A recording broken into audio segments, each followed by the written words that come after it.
Hi friends. మనకి ఈ రిఫ్రిజిరేటర్లో మనకు అసలు మెయిన్ ప్రాబ్లం వచ్చేది బ్రేజింగ్ అనమాట. బ్రేజింగ్లో మనకి కాపర్ టు ఐరన్, ఈ కాపర్ టు ఐరన్ కండెన్సరు, ఈ ఐరన్ కండెన్సర్కి మనం బ్రేజింగ్ చేసేటప్పుడే మనకి ఎక్కువ ప్రాబ్లమ్స్ అనేది రావడం జరుగుతుంది ఫ్రెండ్స్. మనకి అక్కడ లీక్ అయిపోవడాలు, అంటే సరిగ్గా బ్రేజింగ్ అవ్వకపోవడాలు, తర్వాత మనం అక్కడ బ్రేక్ అయిపోవడం, అంటే మనకి సరిగ్గా అక్కడ లేయర్ లాగా మనకు ఫామ్ అవ్వకపోవడం అనమాట. అంటే మనకి ఆ కాపర్ నుంచి కండెన్సర్ పైప్, అంటే ఐరన్ పైప్కి సరిగ్గా మనకి అది పర్ఫెక్ట్గా బ్రేజింగ్ అనేది అవ్వకపోవడం జరుగుతూ ఉంటాయి చాలామందికి. అలా బ్రేజింగ్ అవ్వాలంటే మనం దాన్ని ఏదైనా కానీ మనకు చెప్పేవాళ్ళు ఉండాలి ఫ్రెండ్స్. చెప్పేవాళ్ళు ఉంటేనే అది ఊరికే చేసేస్తారు. మనం ఏంటంటే ముందెప్పుడు చాలా కష్టమైంది ఫ్యాకల్టీ దగ్గర, ఏదన్నా ఒక మన సీనియర్ దగ్గర, ఫ్యాకల్టీ దగ్గర, లేకపోతే ట్రైనింగ్ ఇన్స్టిట్యూట్లో అయినా కానీ ఎక్కడైనా సరే మనం అతి కష్టమైంది నేర్చుకుంటే తర్వాత కాపర్ టు కాపర్ చేయడం అది పెద్ద సమస్య కాదు. మనం ఏంటంటే ఏదైనా నేర్చుకునేటప్పుడు ఏంటంటే కోర్ వెల్డింగ్ అనమాట. కోర్ వెల్డింగు లేదా పాయింట్ వెల్డింగు ఇలాంటి, అంటే మనకి అలాంటివి చెయ్యాలి. అలాంటివి నేర్చుకుంటే కనీసం తర్వాత మనం అంత కోర్ వెల్డింగ్ చేయలేకపోయినా, లేకపోతే మనం పాయింట్ వెల్డింగు చేయలేకపోయినా కానీ కనీసం మనమైతే లీక్ లేకుండా అయితే ఖచ్చితంగా చేయగలుగుతాం ఫ్రెండ్స్. ఇలా మనం ఖచ్చితంగా ప్రతి ఒక్క, అంటే మనం ఎక్కడ ఫెయిల్ అయిపోతాం, వర్క్ వచ్చిద్ది, కొంతమంది వర్క్ బాగా వచ్చిద్ది, అన్నీ చేయగలుగుతారు, కానీ ఈ బ్రేజింగ్ల దగ్గర ఫెయిల్ అయిపోతారు. కొంతమందికి వర్క్ రాదు, బ్రేజింగ్లు బాగా చేస్తారు, నెంబర్ వన్గా చేస్తారు, వాళ్ళకి వర్క్ రాదు. ఇలా ఎందుకంటే మనం ఏదైనా నేర్చుకునేటప్పుడు కానీ ఎక్కడైనా కానీ ఏదైనా నేర్చుకునేటప్పుడు మనం దాన్ని పూర్తిగా, అంటే కంప్లీట్గా వర్క్ అనేది నేర్చుకోవాలి. అలా నేర్చుకోకుండా ఏదో సగం సగం నేర్చుకుని పూర్తిగా ఏది కూడా మనం నేర్చుకోకపోతే ఇప్పుడున్న పరిస్థితుల్లో మనం పర్ఫెక్ట్గా సస్టైన్ అవ్వలేము. ఎందుకంటే ఈ కాంపిటీషన్లో ప్రతి ఒక్కరు కూడా ఏదో కొంత ఎలక్ట్రికల్ చేసేవాళ్ళు, వాళ్ళు వీళ్ళు మనకి ఏంటంటే రకరకాలుగా ఈ చిన్న చిన్నవి ఏదో వాళ్ళు అక్కడ వాళ్ళ ఇళ్ళల్లో ఏంటంటే ఏదో చిన్న ఎలక్ట్రికల్ చేసినా వీళ్ళు ఆ రిఫ్రిజిరేటర్ పనిచేయట్లేదని కస్టమరే మన ప్రోత్సహిస్తూ ఉంటారు, కొద్దిగా చూడు బాబు అని.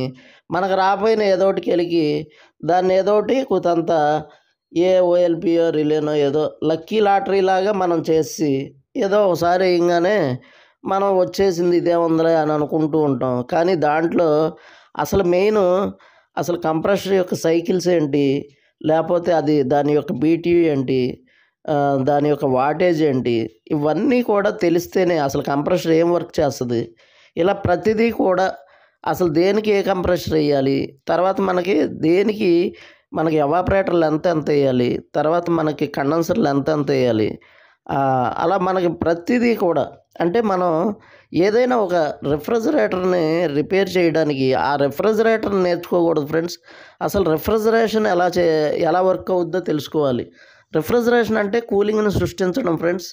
అంటే మనం ఆ కూలింగ్ని ఎలా సృష్టించడం తెలిస్తే మీకు రిఫ్రిజిరేటర్ రిపేర్ చేయడం పెద్ద కష్టమేం కాదనమాట. అది దానిది చిన్నదా పెద్దదా, లేకపోతే దాని సైజులు, అంటే మనకేంటి వాల్యూమ్ బేస్డ్ ఫ్రెండ్స్. ఏదైనా కానీ వాల్యూమ్ అనేది మెయిన్ అనమాట. వాల్యూమ్ని క్యూబిక్స్లో కొలుస్తాం.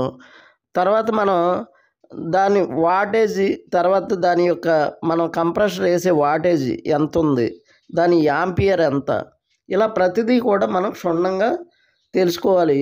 ఏదైనా కొన్ని చాట్ల ఏంటంటే ఇన్స్టిట్యూట్లు కూడా ఎక్కువగా, ఎందుకంటే వాళ్ళు కూడా ఏంటంటే జనాలను ఎక్కువగా పెట్టేయడం, తర్వాత వాళ్ళకి మనీ రావాలి కదా ఫ్రెండ్స్. ఆ మనీ కోసం ఎక్కువ మంది ఉంటే మాత్రం మనకు వర్క్ రాదు ఫ్రెండ్స్. మినిమం 5 మెంబర్స్ ఫ్రెండ్స్, అంతే.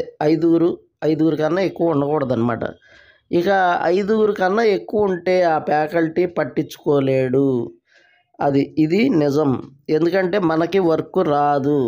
ఏదో మందితో పాటు మందిలో మజ్జిగ పలసన అన్నట్టుగా ఏదో వెళ్ళామా చేసామా.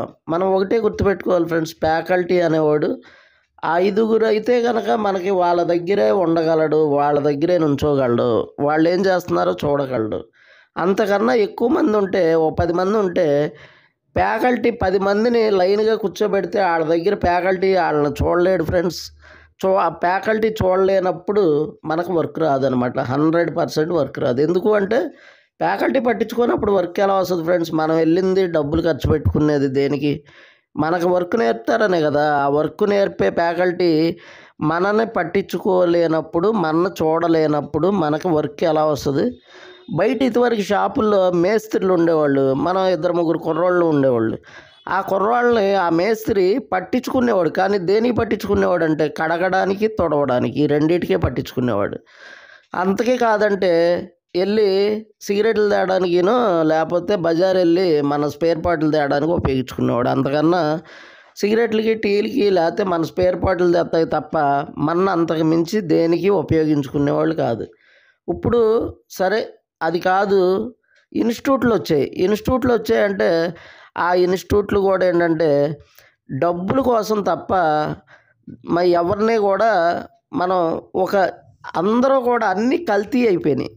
ఆ కల్తీలో చివరికి నెయ్యి కల్తీ, పప్పు కల్తీ, బియ్యం కల్తీ, ఇలా అన్ని కల్తీలతో పాటు మన టెక్నీషియన్లు అంటే వాళ్ళు ఏదో ఎన్నో బాధలు పడి ఎక్కడెక్కడో చదువుకుని 10th, ఇంటర్, డిగ్రీలు చదివి జాబులు లేక ఇలా నానా బాధలు పడి చివరాఖరికి ఏదో ఒకటి వర్క్ నేర్చుకుందామని ఆ యూట్యూబ్లో చూసి, ఈ నెట్లో చూసి, ఆర్థిక మాన్యమాల పేపర్లో చూసి, అక్కడ చూసి ఇక్కడ చూసి మామూలుగా ఏదో రకంగా ఇదేదో ఈ ఇన్స్టిట్యూట్ బాగుంది, ఆ ఇన్స్టిట్యూట్ బాగుంది, ఒక ట్రైల్ రాయేద్దామని ఆడెక్కడో అప్పులు తెచ్చుకుని డబ్బులు లేక నానా బాధలు పడి ఒక రూపాయి ఆళ్ళ అడుక్కుని తీసుకొచ్చి ఇన్స్టిట్యూట్లు జేబులో పోతే వీళ్ళు 10 మందిని 20 మందిని పెట్టి ఆ డబ్బులన్నీ వీళ్ళు గుంజుకుపోతున్నారు. వీడికి పని రాదు, పని నేర్పకుండా ఏదో ఊరికే కాలక్షేపం బఠానీలు చేసి అలా రకరకాలుగా ఉన్నాయి ఫ్రెండ్స్. ఒక రకమని కాదు, చివరికి ఇన్ని బాధలు పడే ఈ టెక్నీషియన్స్ని కూడా వదులుతలేదన్నమాట పీక్ తినడానికి. మనకి వర్క్ నేర్పి తీసుకోవచ్చు ఫ్రెండ్స్, డబ్బులు ఎవరైనా సరే దానికి నేను హ్యాపీగా స్వాగతిస్తాను. అలా కాకుండా ఆ వర్క్ నేర్పకుండా రాకుండా వాళ్ళకి పూర్తిగా వర్క్ అనేది నేర్పించకుండా వాళ్ళ దగ్గర ఏదో ఊరికే స్పేర్ పార్ట్లు చూపించో లేకపోతే జస్ట్ సర్టిఫికేట్లు చేతిలో పెట్టి ఏం చేసుకుంటాం ఫ్రెండ్స్? సర్టిఫికేట్లు 4 గీసుకుంటా కూడా పనికిరావు. కాగితం మీద ప్రింట్ వేసి ఇచ్చే సర్టిఫికేట్లు దేనికి 4 గీసుకుంటా కూడా పనికిరాదు. మన చేతిలో వర్త్ ఉంటే సర్టిఫికేట్ ఎందుకు ఫ్రెండ్స్? ఎవడన్నా పిలిచి మనకు ఉద్యోగం ఇచ్చి తీరతాడనమాట.